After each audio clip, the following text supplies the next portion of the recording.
Napansin kong pudpud na ang harapang gulong ni Sonic. Stock pa ito at 4 na taon ko na din itong nasulit. Ang likod, okay pa naman. Napalitan ko na kasi ito dati pa. Mas nauuna kasing napupudpud ang likuran na gulong kaysa sa harapan. Kailangan mapalitan na agad ito dahil napakadelikado. Lalo na kung basa ang daanan. Maaari kasing dumalas tayo at pagmulan ng aksidente. Sasabay ko na din yung preno sa likod. Malambot na ang lever at sagad na kasi yung adjuster ng preno sa likod. Siguradong pudpud na din ang brake shoe at palitin na. Hindi ko na pinatagal at umalis na ako. Destination natin, Takara Tires. Trusted kasi ang shop na ito. Ang daming magagandang reviews sa kanilang online page. Legit naman kasi ang mga gulong nila. Siguradong mga original at walang peke. At yung mga presyo ng gulong nila ay pangmasa. Mumura kasi. May mga branch sila sa Las Piñas, North at South Caloocan, Marikina, Cavite, San Jose del Monte at madami pa. May online store din sila. Kaya kung ikaw ay malayo sa mga physical stores, walang problema. Michelin Pilot Street 2 pala ang napili ko. Subok ko na kasi ang brand na ito.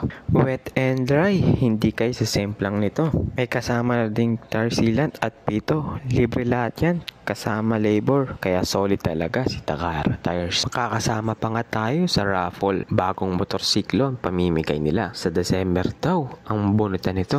Ito na nga at nakabit na. Terno na ulit ang sapatos ni Sony. Panatag na at wala ng kaba habang nagmamaneho. Pagka-uwi, inumpisahan ko na agad palitan ang brake shoe ni Sony. Pinaklas ko na at kinalas ang mga dapat alisin.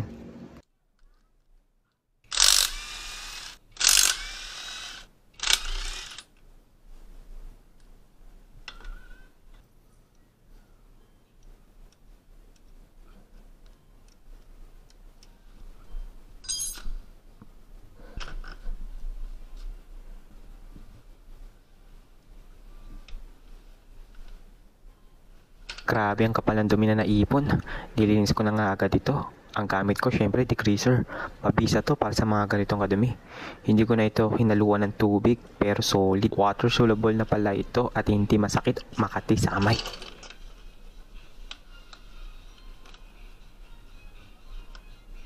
Kita nyo naman ang resulta. Talagang natanggal ang dumi. Pagkatayo, grinasahan ko na at kinabit ang bagong brake shoe. Kunting grasa lang nilagay ko para hindi magkalat sa loob at hindi dumulas ang preno. Ikakabit na lang ang gulong, tampucho at tornilyo. Sabay adjust na din ng preno. Ayos na. Kampante na tayo kahit sa mga biyaheng malalayo. Pa-like and follow na din. Salamat!